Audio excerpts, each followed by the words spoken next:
Welcome to my English channel, English Grammar A Salam. I am Abdul Salam and you are learning English with me easily and simply through Bangla and English. Am I right? Okay, that's nice. We have already discussed about some grammatical structures. I mean the sentence structure before this class. Now we are going to discuss about more and more about the sentence structure. Look at it now, please. এই ক্লাসের পূর্বে আমরা কিন্তু চারটা sentence structure নিয়ে কাজ করেছি। আজকে আমরা পঞ্চম সেন্টেন্স স্ট্রাকচার নিয়ে কাজ করব। সেটা কিভাবে হচ্ছে আমরা এখন একের পর এক সেটা নিয়ে কাজ করব। যেমন এর আগে আমরা স্ট্রাকচার 4 করেছি, আজকে স্ট্রাকচার 5 করব। সেটা কি? স্ট্রাকচার 5টা কি? Subject plus verb transitive plus noun অথবা নাউন ফ্রেজ। এইভাবে আমরা সেন্টেন্স করব। কিভাবে দেখা যায়? হি bought medicines। দেখো তো এখানে সাবজেক্ট হি bought verb transitive medicines noun. তাহলে কত সহজে একটা সেন্টেন্স লেখা যায়, কত সহজে একটা সেন্টেন্স লিখে মনের ভাব প্রকাশ করা যায়, সেটা নিয়ে আমরা কাজ করছি। ইংলিশে একেবারে সহজ, একেবারে সাধারণ এবং যে কেউ ইচ্ছা করলে সুন্দরভাবে এটাকে উপস্থাপন করতে পারে, তুলে ধরতে পারে, সেটা নিয়ে আমরা কাজ করছি। সেক্ষেত্রে মাত্র একটা সাবজেক্ট হি এবং ভার্ব বট এবং মেডিসিনস নাউন, এইভাবে একটা সেন্টেন্স তৈরি হয়ে গেল। তাহলে এটাকে আসলে কঠিন মনে হচ্ছে? না, এটা একেবারে সহজ। মাত্র 3টা ওয়ার্ড, মাত্র 3টা ওয়ার্ড, এই 3টা ওয়ার্ড নিয়েও কিন্তু একটা সেন্টেন্স তৈরি করা সম্ভব, যা তোমরা একেবারে স্বাভাবিকভাবে করতে পারবে। মাত্র 3টে ওয়ার্ড, এই 3টে ওয়ার্ড নিলেও একটা সেন্টেন্স করা সম্ভব হচ্ছে তোমাদের দ্বারা। তাই আমি যেটা বলবো যে অত্যন্ত মনোযোগী হও, অত্যন্ত মনোযোগী হও। দেখো subject plus verb plus medicine noun. তাহলে সাবজেক্ট হি, এটা সাবজেক্টটা নাউন প্রোনাউন দুটাই হতে পারে। যেমন এটা প্রোনাউন, তাহলে কি নাউন কিভাবে হবে? Rafiq caught a bird। Rafiq caught a bird, noun, subject VT, verb transitive, noun phrase NP, noun phrase। তাহলে দেখো এটা কত সহজে তোমরা করতে পারছো। একমাত্র ছোট্ট কয়েকটা ওয়ার্ড ব্যবহার করে তুমি সুন্দর সেন্টেন্স লিখতে পারবা। আসলে আমাদের ইংরেজি শেখার মূল উদ্দেশ্য হচ্ছে শুধু কিছু নিয়ম মুখস্থ করা নয়। আমাদের লক্ষ্য হচ্ছে আমরা কিভাবে সুন্দর করে নিজের মনের ভাবটাকে প্রকাশ করতে পারি, আমার কথাগুলো তোমাদের কাছে বোঝাতে পারি, তোমরা তোমাদের কথাগুলো তোমাদের বন্ধু এবং সহপাঠী এবং যাদের সঙ্গে তোমরা কাজ করো তাদেরকে কিভাবে সুন্দর করে তুলে ধরতে পারো, সেটাই কিন্তু তোমাদের উদ্দেশ্য। সেই সূত্র অনুযায়ী আমরা এখানে এই ব্যাপার নিয়ে কাজ করছি। যেমন আমরা সহজেই আরও কিছু উদাহরণ প্রয়োগ করতে পারবো। যেমন দেখো, she made a plan। she subject pronoun, made transitive verb, a plan noun phrase। তাহলে দেখো কত সহজে তোমরা এই সেন্টেন্সটা তৈরি করতে পারছো। শুধুমাত্র এই সাবজেক্ট, তারপর ভার্ব ট্রানজিটিভ এবং অবজেক্ট। সেই অবজেক্টটা কি হবে? সে অবজেক্টটা হতে পারে নাউন, হতে পারে সেই অবজেক্টটা প্রোনাউনও হতে পারে। শুধু তুমি এইভাবে একটা সেন্টেন্স তৈরি করতে পারবে। এরপরে আমরা যেটা দেখব সেটা কি বলছে দেখো তো।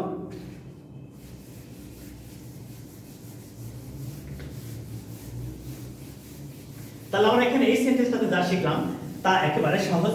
শুধুমাত্র সাবজেক্ট এবং এই নাউন অথবা নাউন ফ্রেজ মিলেও তোমরা সেন্টেন্স তৈরি করতে পারছো। এবারে আরেকটা সেন্টেন্স দেখো তো, সাবজেক্ট প্লাস ভিটি প্লাস প্রোনাউন, এটাই অবজেক্ট। এই প্রোনাউনটা এখানে অবজেক্ট। যেমন she helped you, I saw you, he made it. দেখো তো কিভাবে একটা সেন্টেন্সের সাবজেক্ট, ভার্ব ট্রানজিটিভ এবং এই প্রোনাউন, এটা হচ্ছে অবজেক্ট, প্রোনাউন। তাহলে আমরা এখানে শিখলাম, দেখো কত সহজে মাত্র দু একটা বা দুই তিনটা ওয়ার্ডস নিয়ে একটা সুন্দর সেন্টেন্স লেখা যায়। আসলে আমাদের লক্ষ্য বা উদ্দেশ্য হলো মূল স্ট্রাকচার, মানে মূল যে বেসিক যে স্ট্রাকচার, এটার উপর ভিত্তি করে একে আরও এক্সটেনশন করা। এই বেসিক স্ট্রাকচারটাকে ভিত্তি করে রাখবো, এই ভিত্তি করে রেখে একে আরও এক্সটেনশন করব। আমরা কথাগুলো সুন্দর করে প্রকাশ করার জন্য অনেক কিছু ব্যবহার করতে পারি।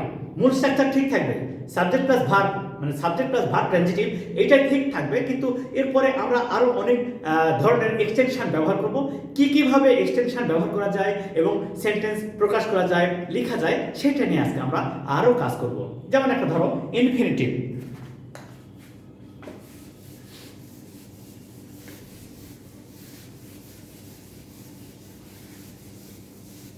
দেখো তোমরা কিন্তু শিখে আসছো একটা কথা, সেটা হলো যে subject plus verb transitive plus infinitive, এটা হচ্ছে অ্যাজ অবজেক্ট। এখন প্রশ্ন হলো ইনফিনিটিভটা কি? এখন তোমাদেরকে যেটা ভাবতে হবে যে ইনফিনিটিভটা আসলে কি।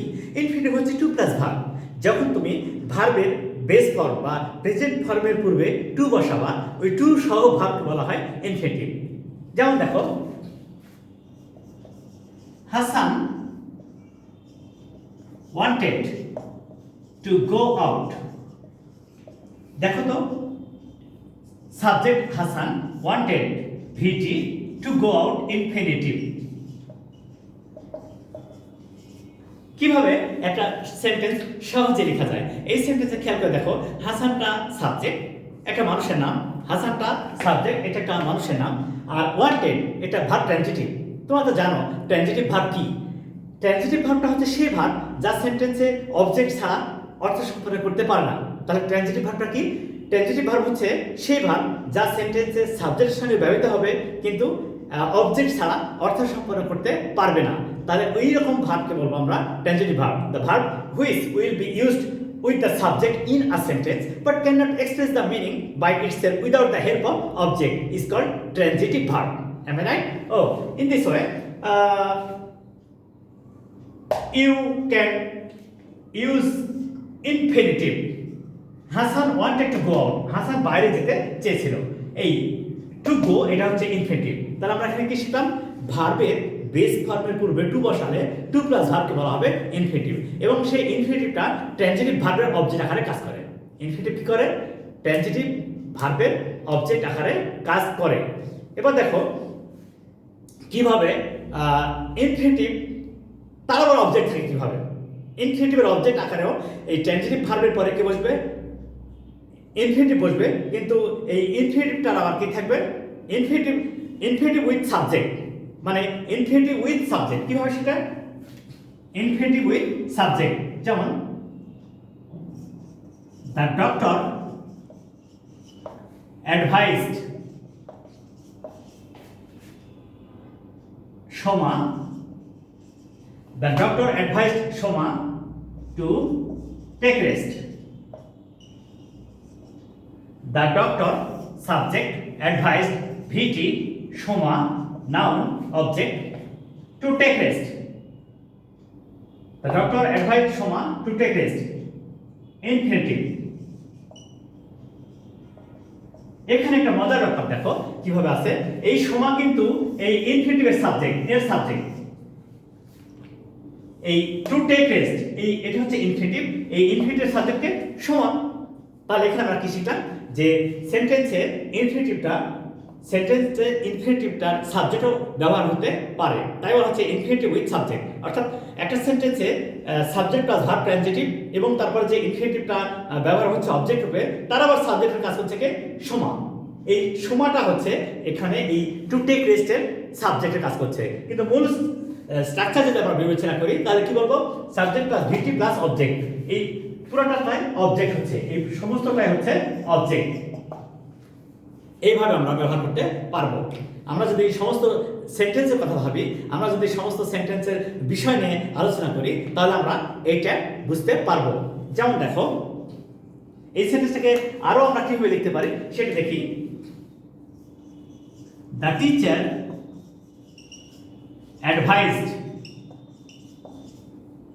মাইশা,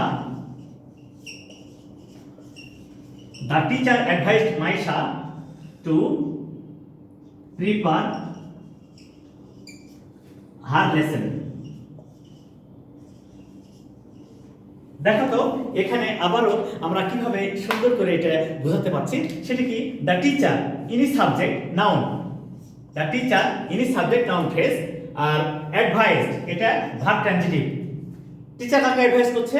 মাইশা, তাহলে এই ভার্বের অবজেক্টকে পুরোটা মাইশাকে, আর এই যে infinitive to prepare her lesson, এটা যে ইনফিনিটিভ, তারও সাবজেক্ট মাইশা। এই মাইশাটা হচ্ছে সাবজেক্ট। তাহলে আমরা এখানে কি শিখলাম? এই সেন্টেন্সের সাথে আমরা শিখলাম যে সাবজেক্ট প্লাস ট্রানজিটিভ ভার্ব, ইনফিনিটিভটা অবজেক্ট আকারে বসছে, কিন্তু ইনফিনিটিভের আবার সাবজেক্ট ব্যবহার করা যায়, ইনফিনিটিভের আবার সাবজেক্ট ব্যবহার করা যায়। তাহলে দেখো আমাদের মূল স্ট্রাকচার কিন্তু একটাই, subject plus verb transitive plus object. সেই অবজেক্টটা কি হতে পারে?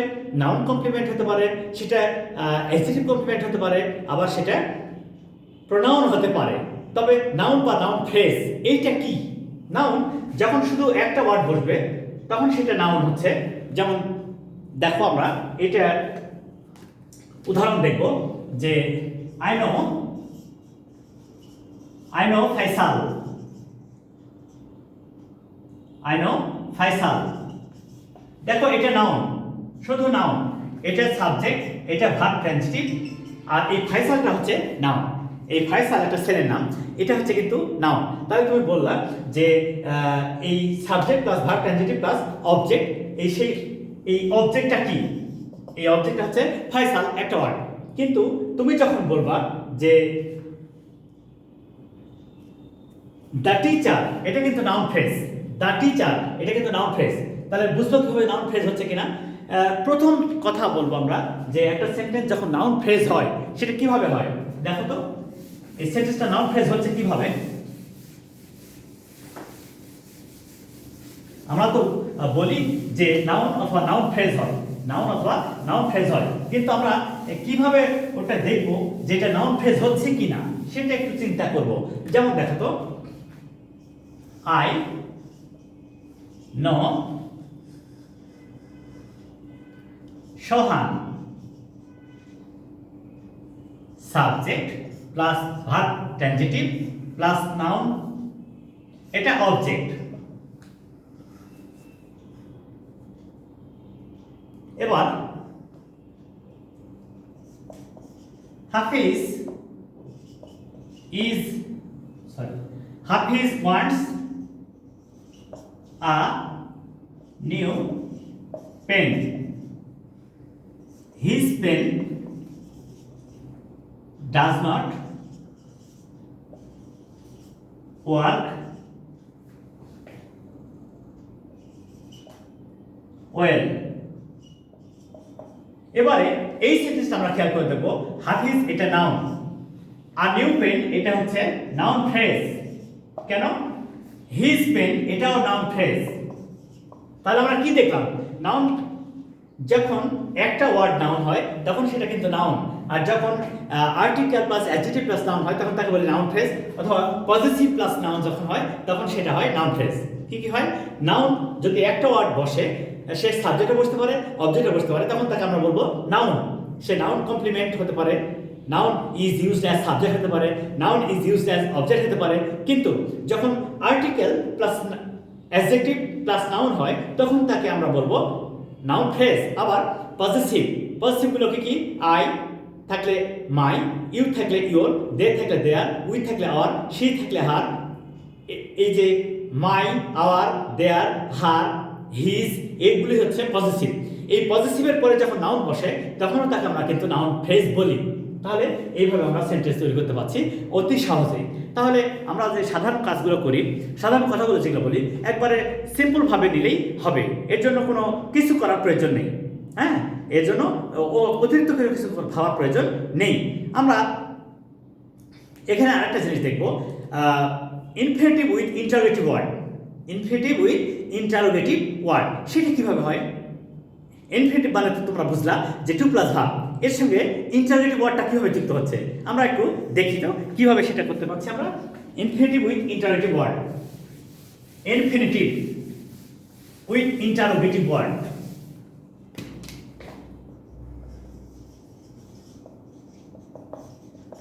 Infinitive with interrogative word.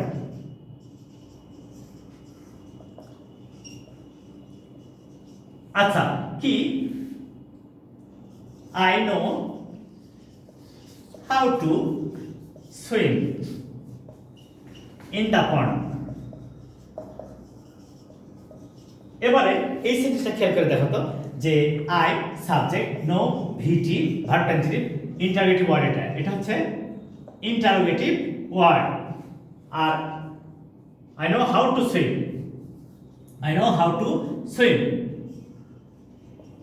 এই যে হচ্ছে ইনফিনিটিভ, এটা হচ্ছে ইনফিনিটিভ।